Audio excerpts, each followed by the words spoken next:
Get ready for some more off-topic commentary, guys.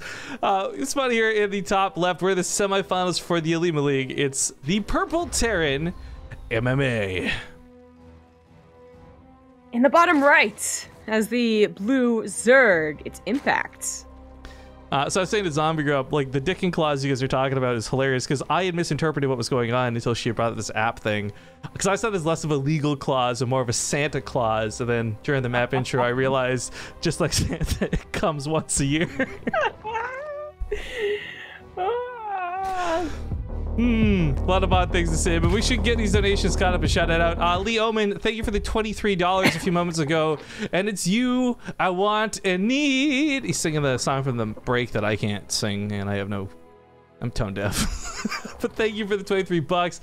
Then something about Zest's, oh Jesus, something about Zest's Hawk. What the, $15 to say, what the fuck is up with Stats, by the way? He's underperforming in everything. He's in Bible Thump. Stats fighting Bible Thump. But hey, at least Zest is back in shape in more ways than one, if you know what I'm saying. Ace Lude. Well, Flotch, thank you for that donation, because I assume that's you. Nobody else talks about Zest the way you do. Zest has been looking so good since 4.0, man. He killed it at Homestar Cup. He won 3 big tournaments online, coming back afterwards. Like, Zest is the man right now. But Stats really is flippity-floppity all over the place, and it's strange to watch him, because sometimes he'll do dumb things and win, and then sometimes he'll play amazingly and lose. I don't know how to gauge where Stats is at. He's still objectively great, but Zest is definitely taking top dog slot for sure in my books. It's just really hard to tell what's going on when it's still technically the off season. You know, Leipzig will be the first, and then there's going to be Pyeongchang, and then there's Katowice, and then there's like, this is the beginning of when we really start to criticize people's performances. So Rogue lost GSL, and I guess actually that was officially the start for them, but one tournament, maybe it is better in Pyeongchang, who knows. Although the qualifiers already happened, I don't know if he made it. I haven't been paying attention to the results because we're not allowed to cast them. Couple things also still getting caught up. Leo, another $4 coming in to say, forgot how much I needed. Thank you very much. I think that's the bar filled, so we'll talk about that in a second. Tempo comes in with a 51-month resub. Brother, I hope you had a good time at Philadelphia. You and Fear Dragon killed it with the Ava Troy thing. I love that clip. So good. He says, woo, this next match is going to be the amazing. I don't know if Korea has dad jokes, but Ghana does. It's Tempog. Thank you, Tempo. I noticed your spell check error, but I choose to ignore it. Good. The master of MMA, better known as MMA. MMA is about to be cheesed. Impact throws down a very quick Roach Warren. He might be getting a third base, but I doubt his intention is to drone it so much. It is a little weird seeing both, of course. Like, this Roach Warren wasn't the earliest it could be. It's not defensive, I don't believe, but in apps, we'll see what happens. So actually, this goes back to a point I wanted to talk about, then we got off topic. I said it before, like, first off, it's sad Zest died. Rest in peace, Zest. Flotch is very sad, I'm sure. But Impact winning is more dangerous to MMA than Zest, I feel. Even though Zest is top-notch Protoss in a matchup that's imbalanced for Terran, blah, blah, blah. I think MMA and Impact have a much different dynamic because these guys live together and they were never officially on a team. If we're going to be real, despite being on Acer for years, MMA might as well have been on Axiom, you know what I mean? Like, he trained in the house, he was with the boys, he played so many games against Impact in the past. And well, I don't know if that dynamic is remained the same since coming back to the military. These guys have a history and they know each other very well. So that's where I think things like this out of Impact, cheesing a Terran player blindly might not work. Cheesing MMA might just be the right thing to do. And with MMA having just invested in mech and most importantly a third CC in the wall, I think he's in a lot of trouble. I would agree. These roaches are taking the long way around to be extra sneaky despite being slow. But it really isn't.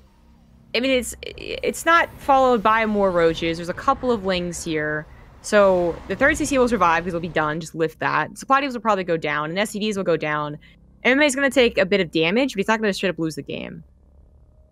Oh, this is kind of interesting, though. MMA might deal a good amount of damage, too. With all the roaches having left, there's not a lot to stop these Hellions. Couple of Zerglings? That's not a problem. Especially because these are about to be Hellbats, too. Armory's finished up. Well, is he... Okay, he's going to go forward here. He sees the roaches and is going to go ahead and just try and repair, but that doesn't work for very long. Whole position's pretty sick, though. Yeah, that was pretty cool. Impact took no time to make Ravagers, which ends up working out well for him. More roaches pop out over here, so the Hellions aren't getting a lot of damage done. And these roaches are going from dealing SCVs, maybe like 10 or 12, to maybe 15, because SCVs were not pulled up into the main base. He did not just turtle away for his production. They're now trapped on the low ground. Yeah, but you know, there's something to be said here. Cyclones in a tank will clean this up, and 3 CCs worth of mules should bridge the gap of SCVs. I don't know if production will, because it's still like 25 SCVs dead. It's 25 SCVs dead. Yeah, I agree that 3CC is going to help here, but this is definitely a scenario where really you're not supposed to take this much damage. There's so many other factors that could have happened. The Hellions could have seen this coming. The Hellions could have at least bought more time. The SCVs could have been pulled immediately. Yeah, I think 30. 2 very different like butterfly effect scenarios, right? One is MMA at the Hellbats at home. They actually buy enough time for the tanks to get out. He doesn't lose any SCVs, or at least very little SCVs. Alternatively, the Hellions had actually gotten in here and done equal worker damage, so that, okay, Impact may have demolished him at home, but he also loses 20 drones. But that's not what he didn't lose a single drone, I don't think. Just one from early on. So yep. This is a pretty bad spot for MMA. And I think MMA in his top form, at the top of his game, I think could recover from this. That's hard to say that that's where he's at right now, but Mech is a very different beast, and in some cases it actually looks super imba versus Zerg, so maybe it could work. Impact has certainly not had the easiest time dealing with it, but either way, as he continues on, he's moving towards Hive Tech pretty quickly, and those tanks will be very not problematic if Vipers are in play. That's true. The comeback mechanic of Mech is just so different, and when we had MMA at the very form, it was him coming back via drops with bio. Mech, it's either, I mean, technically Hellion run bys could, but they're not as likely to, and then it's on to, can you turtle hard enough to get close to max, and then you're back in a potential spot to win, even if you were denied a 4th or 5th. But with Vipers coming out so quickly, I doubt he'll get anywhere close to, maybe not even 150, depending on how Impact Max is out with Vipers. If it's with Roaches, that's very quickly. If he waits for nothing but Hydras, that'll be a little bit slower. This is some decent harassment. I like this too. Killing the Queen means he can kill the Spore Crawler, funny enough. Keeps that Liberator going strong, but he ends up just repositioning it for now. Cyclones are, one goes down. Only one Ravager. Awkward, some more love coming in. Impact, please. Impact, no. Okay, well, this is some of that return damage MMA needed to do. It comes a little bit later than expected, but yo, 15 workers killed starts evening up the count. And with this being Mech, like we said, this was something where Impact needed to snowball out of control. So losing out on this, he doesn't clean up the Cyclone. Very annoying. He's lose a couple more drones in the main. Of course, the loss of even this many drones, and this is also like not supposed to happen, is different because it is a little bit later. This is something for sure. 4CC's now on the way. This is not just killing drones, but also keeping any army that Impact could be making back at home. Impact didn't even need to make an extra 8 drones. Even after losing 22, he's still at 72. Could have been just more army units. Yo, I might steal this from 47 and try to slap this on a t-shirt. 3 CCs in a dream. I love it. Got another $5 donation coming in, by the way. Sorry during that fight. Also, Sylvine, thank you for the Prime sub. Been 2 years from Dubious. So excuse me, for the $5. It says been at least 2 years since I watched the BaseTradeTV event due to hours conflict. I know we're all over the place. Thanks for helping me kill time while being sick and stuck at home. Also, go MMA Dubious, my dude. Thank you for watching StarCraft. Thank you for that $5. Awesome. So Viper's all ready to go, but Impact did not get maxed out. There's so much damage that he took. There's so many drones that he had to remake. He doesn't even have particularly good upgrades. MMA's already on 2-2. Usually you would sacrifice that for a couple more tanks because you know you're in a bad position, but he did not. Oh, I love this. He picks off one of the Vipers immediately. Missile turrets come down, should get the other one. No more Vipers in play. Worth losing 3 Vikings for. Yeah, the missile turrets finished on time too, just in case they weren't taken out. And the Blinding Clouds, they're gone by the time Impact pushes through the very tiny amount of Civ City that MMA had set up. Great choice to lift the CC that would have been vulnerable on the north side. Now that he's got tanks, he's going to be able to protect it. And Impact, despite such a great lead with like 10 roaches, is Still an elite, of course, but like it's definitely doable for MMA. MMA also go for smart serve. I love this upgrade a lot for the Viking dynamic more than any other part of the game recently, but it will of course still help Hellbats and Thors alike. Not out of the woods yet though, as we see big attack still looming, but man, this tank count should get the job done, I imagine, especially with all the ones on the high ground. He sees that with the Overseer, still decides to go for it. Oh, Blue Flame Hellions get into the mineralized while this goes on though, and this is gonna be way worse for Impact than it will be for MMA. In fact, MMA cleans it up. Yep. MMA really doing a great job here. In fact, I guess not expecting such damage being taken from the run bys is what, now up to the 50s maybe of drone kills? Almost. 44 drones killed. This is like MMA, my dude. Like, this is the guy I was hoping to see. He's brought it strong with his mech game. You wouldn't even know he took 2 years off the game with the way he's been playing this. And this comeback, I mean, 3 CCs in a dream was right because he's in 4 bases now. One's a planetary. He's got a sensor tower. He's got detection. I mean, Impact should not be able to break him unless MMA is severely caught off guard. There's no blinding clouds for this attack. So here's the other confusing thing about this game for Impact. Of course, his loss of the drones isn't confusing as it is. Okay, he slipped up. But he went for a Spire really quickly, like shortly after he got the Vipers. And I thought he was just going to try and end the game by going for Broodlords. Like, MMA's going to have a tough time expanding after such a bad start and reacting to a bunch of Broodlords. And he never did. He never went for the Greater Spire. What was a Spire even for? He's kind of butting his head against the wall now because it is officially typical mech versus Zerg. 5 aces to 4, turtle versus attempt to bust. And MMA is winning this. Impact needs to get to something better here. This is my thing, right? This is where Rifkin, the one thing I ever get to talk about where I actually know what I'm talking about. Blue Flame Hellions can bring you back from the worst spot if done correctly. And lately watching pros use them on the front lines versus like Hydras and watching MMA do these run bys, I mean the worker kill count 44 to 44, dead even. From someone who was down significantly in workers at a point, whose income, as we can see through the graph, fell off 10 minutes ago. Like, he is maybe not winning the income war right now, but his army is doing fantastic. Yeah. Finally, as soon as I get done talking about Broodlords, Impact adds the Greater Spire and another Spire for upgrades. But this is now at a time where MMA can react. Before, when he was barely on 4 bases, and if he was even speedier to the Broodlords, it might even been before the 4th was set up. If he goes for Thors, then maybe your ground army still takes it on, but now he's almost maxed. He can add a couple of Thors. He can get rid of some supply once he realizes what's going on. And I do hope MMA starts scanning for the tech, or at the very least his Hellions see it, as another run by comes in here. It does. You just see a Spire. I mean, that alone might be enough, even if he doesn't confirm the Greater Spire. Well, it's right there. There you go. Oh, yeah, sorry. I totally missed this. There you go. Real quick note, too. I'm not sure if we said something that some folks in chat are misunderstanding or if other people just didn't understand at all. Smart Service does not affect tanks. A lot of people wish it did. It only affects Hellions, Vikings, and Thors, just to be clear. Yes. Yeah. Big abducts end up being wasted. No damage for the medevacs. Only one goes down. That's not worth those abducts. That was very bold of MMA, regardless, to not be sieged up.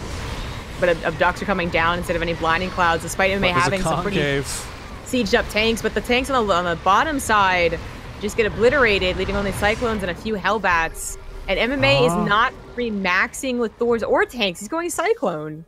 Did he get the Cyclone upgrade? No, he didn't. So this could be really bad, actually. Yeah, Cyclones absolutely do not do well in the late game. They're like an emergency against carriers. This is a TVP, and then they do get outpaced with that too. And they've never been an answer to Broodlords, but Impact's just remaxing on Roach Hydra, which honestly I think is okay too. Like, they also get outpaced with the big enough Hydra armies. These abducts are working pretty well now. I was thinking maybe he's going back into for run-bys, but that... I don't know. I think Hellions are better. Don't kill the bases, just kill the drones, right? Either way, he does kill this base. Impact is probably going for the one thing that they would be effective against, which is... Okay, well, 60 meters is a bit different. 18 meters now. All right. When he just had 12 on the way, I was like, you know, those Cyclones could take on those mutas. Like, why would he do this? But 20-ish mutas is a little bit more difficult. You will definitely want some Thors in here. Yeah, agreed. If he ran around right now, by the way, with those Cyclones, he would actually kill a base. Those Vipers suck this thing dry, man. 132 health. He's going to be doing some more Hellion drops towards the main. There's not really a lot to pick off on this side, though. It's kind of like you've already bled him dry and he's already mined out. It's the top right that's going to be the feature. And while spine crawlers are coming down, we'll talk about that in a moment. Here comes that lack of anti-air. It's going to bite him in the ass. Ooh, oh Jesus. My God. All these tanks are just free for the picking. But he does have so many cyclones. This is like an okay start. Whereas I think, yeah, without any Thors whatsoever, you're going to lose a lot of bases. 3 Thors are on the way. More Vikings as well. Desperate missile turrets. I mean, it's like, what, a 4-second cooldown on lock-on? So it's not, you can't even spam it appropriately to deal with this. No, you can't.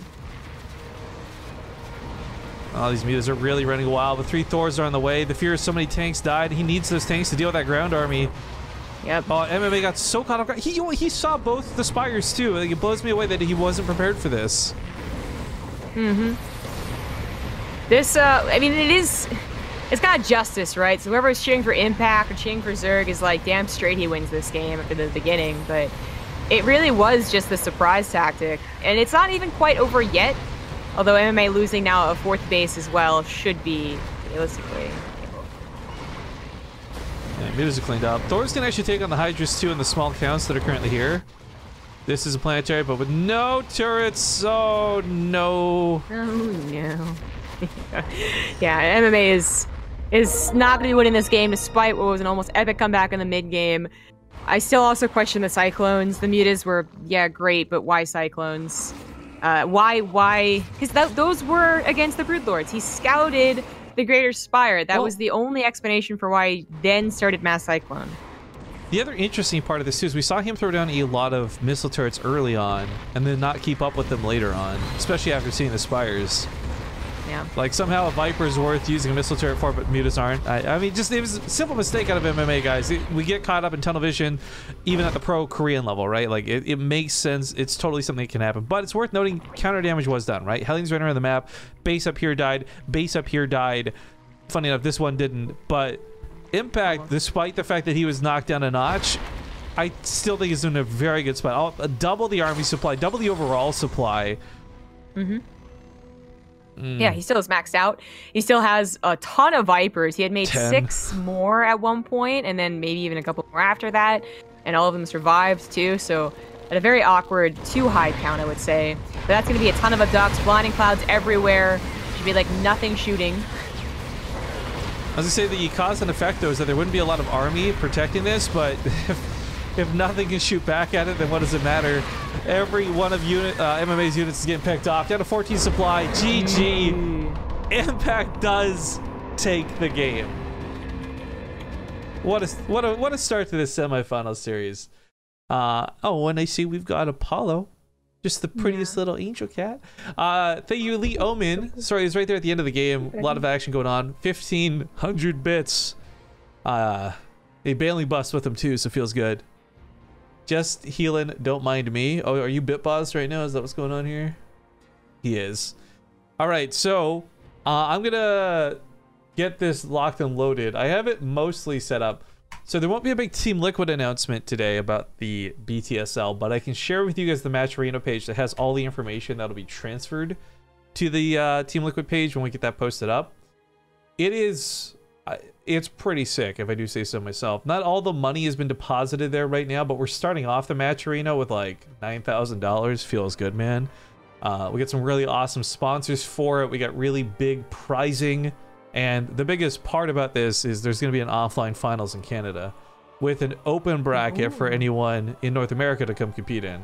So I'm going to add that link in chat in a moment. I just want to make sure we get in this game first, though. MMA, of course, having map pick. Who was the loser of that game? I have no idea what map he picked. Pingyo. I bet you it was either Catalyst, Blackpink, Odyssey, or Neon Violet Square.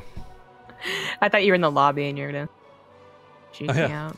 But of those 4 maps I named, if I had to guess, it was probably the map known as Blackpink. But that's not how. That's not how you do it. Well, I guess he just got rid of the lack. Because in Hangul it's Blackpink. But he just somebody wrote. Why did you put it that way? All right, once we get in game, you guys will see some pasted links in chat. And you can take a look and sink your teeth into all the details. I've got half of the qualifier dates set up on our events page too, so if you want to check that out at the top of the stream. But here's the BTSL stuff in chat. Like I said, I'll be pasting it a couple times over. Let's get this intro playing first. But yo, the new logo mini design for the BTSL, I really like. I think it doesn't change it so much that it's like a different logo, but it cleans it up, makes it look really nice. So hopefully you guys enjoy it. Let's hop into Blackpink though. More on this in a moment. Game 2, ladies and gentlemen, as we hop into the match. Spawning to the lower left, he's currently down 1 at the moment. We'll talk more about the BTSL, of course. It is the Purple Terran MMA. In the top right, as the blue Zerg, he is Impact. All right, so I pasted the match Reno in chat. You guys can take a look there. It's pretty bare bones because I legitimately wasn't ready to put this out today, but you guys reached the goal, so let's fucking tease it, right? We have a lot of cool stuff coming in. Ting, one of the big sponsors for it. We got People Images. We just ran a really fun tournament with them. They're also throwing some bucks our way. Yord's in this. There's actually another sponsor I'm still locking things down with. So we're actually going to have 4 big title sponsors. And of course, through Match Arena on Twitch, we're going to be powering it up to make this all happen. But there's going to be a lot of cool rewards. I'll spoil this, okay? I can't say, I'm not going to show what it is. But I commissioned 47ists to do an actual poster dedicated to the event, and it looks fucking sick so far, just from what I've seen of the previews. So we're going to have those for sale. Ting's going to be doing a phone thing. Yord's going to be putting up some watch codes you can get for real cheap. Like, there's a lot of cool actual rewards for this. I know when we did stuff in the past, I was unhappy with the way the reward system for the Mega Tournament fundraiser went because the folks in the house just were not cooperative and we couldn't get things to work out the way we wanted to. This one's all on us, so we have control and we can actually manage the rewards. As I also mentioned, we're going to have Wardy, Zombie Grub, and Maynard casting with me throughout the BTSL, so that's going to be really cool. Kind of the homegrown talent. It's like the new boys club, however you want to phrase it. I don't care. A lot of friendly faces, a lot of good games. But the biggest important part about this is we're going to have 3 broadcasts a week, every week for the next 3 to so months, and it's going to be hitting every time zone, so every fan gets a piece of the action. We're going to have Korean matches in the morning like we have right now for the Olimoleague. We're going to have European matches in the mid-morning like we've had in the past for everybody to enjoy / afternoon, and then we're going to have an evening show, something we have not done for years on the channel. So I don't care if it gets a lot of good viewership, I don't care if it gets no viewership, but every Friday we're going to have an evening cast featuring Koreans as well. Now, we may end up shifting the dates because right now it's set to be like Monday, Wednesday, Friday. We may shift the dates depending on things like GSL or other big tournaments that pop up. But 3 guaranteed casts a week leading up to an offline finals, huge playoffs, big brackets, and big prize money too. If you guys didn't read the details, we're going to be giving top 2 players from each region $1,000 in flight costs so they can come out to Canada, so they can play those finals. So if anyone does come to the live event, they can meet some awesome pros. So a lot of really, really cool stuff in the pipeline. Well, there's cool stuff happening here. I talked about how Impact didn't quite go for like the 2-base Roach Warren. It was like very like middle weird time, and that's probably part of why it surprised May so much. But this is what would you expect. The Lings come forward to make the Reaper not scout, then the Roaches come forward, and MMA is aware of this possibility, but you really can't confirm until your Reaper sees it. And the problem is, like, Blackpink is a longer map. If the Reaper... Oh, he's not going straight across. If the Reaper bumped into this, he had plenty of time to build a bunker, but he doesn't because he tries to be sneaky and go around. And MMA may have just lost this game. I think he did. Oh. Zombie Grub? Yep. They're talking about you. MMA still has a crush on you. Oh, I didn't put that together. He's so chic. Oh, this is so bad. I hate to see MMA go out like this. And I'm not saying it's auto GG, but it pretty much is going to be a lot of damage. And, well, sure, he managed the damage last game. He did it with a 3rd CC. The wall doesn't buy him that much time. He does get a strand on one of the Roaches, I guess. But the link flood that comes in after this is just going to be devastating. I don't think MMA did that on purpose, let them through the supply depot, but if it was, probably wasn't the right move. That's going to be so much damage. And the Hellions would eventually take care of the Lings with now a lot of damage. MMA, unfortunately, has got. There's no recovery from this. No. Not even with the 3rd CC. That Banshee would take too long to clean things up. And it will hypothetically eventually, but by the time he cleans this up, Aspire's already done and Muta's are on the way. Yeah, something like that. Aw. Save the alien, save the world? I don't think so. Good night, sweet prince. MMA, it was good seeing you play again, man. But Impact will go through to the finals. Now, of course, so proud of Impact? Yes, you are. I love the way he hangs on your arm, kind of like a lion on a tree, just like hanging off the side of it in the savannah. Yeah, he always puts like an arm or a leg over my arm. Oh, he finds it comfortable. Where's the Canada land? Vancouver? Yeah, it's going to be on the West Coast here. It's either going to be Richmond or Vancouver, one of the two. I'm still locking down venues, so that part's still not done yet. But I promised people I wanted to do something on the West Coast. I want to bring something to my hometown because there's never anything that happens here. And there's some pretty good spots for it. So I'm hoping for this to be really exciting and fun. But the thing is, and I want to make this clear, it says it in the first line of the match arena, right? We have enough money to run this tournament. It's going to run on its own without any fan support. But if you guys do get involved, you do things like you buy bags of coffee or t-shirts or posters or whatever, that's going to help us increase the quality or the prize money or pay the casters and production more. Like, just to be clear, it's good to go. It's happening no matter what. The whole point of doing the crowdfunding at Match Arena is to see how far we can take it, how much we can hype it up. So, that being said, we'll see where it goes. Either way, we're going to commercial break. The other series might not actually be good to go. It looks like Lucia and Ryung are still playing, or the brackets just haven't been updated. Either way, like I said, 2 minutes of commercials. We'll be back soon. Thank you guys for watching. We'll see you with the other semifinals as soon as it's good to go.